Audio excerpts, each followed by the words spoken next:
பெரிய தொல்லை, பெரிய தொல்லை. கல்யாணம் செய்து கொண்டுதான் மனிதன் வாழ்க்கை நடத்த வேண்டும் என்பது இந்த நாட்டு சட்டம். முட்டாள்தனமான சட்டம். ஏதோ மனிதன் ஜாலியாக வாழ்க்கை நடத்த வேண்டும். இதைத்தானே நான் தினந்தோறும் செய்து கொண்டே இருக்கிறேன். வணக்கம் மோகன். நம்ம ஊர் நகர சுத்தி தொழிலாளிகள்லாம் சேர்ந்து ஒரு கூட்டம் நடத்த ஏற்பாடு செய்திருக்கிறாங்க. அதுல கூட்டுறதுக்கு என்னையும் கூப்பிட்டானுங்களா?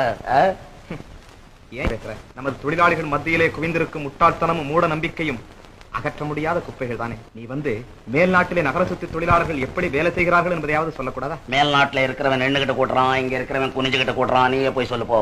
ஏண்டா வர வர இப்படி கேட்டு போட்டு நமக்கேண்டா இந்த தொல்லையெல்லாம்? தொழிலாளி கட்சி, முதலாளி கட்சி, சாமியார் கட்சி, வேலை. இந்தியாவுல க்ரோஸ் கணக்கா வச்சுக்கிட்டு இருக்கான் கட்சியை.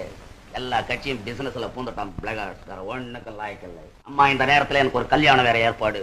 கல்யாணமா? அதுதான் இப்படி பேசுற. ஐ ஆம் வெரி கிளாட் மோகன். அம்மா செலக்ஷன்னா பெண்ணு பெரிய இடமா தான் இருக்கும். பெண்ணு பெரிய 120 அடி உயரம் போட.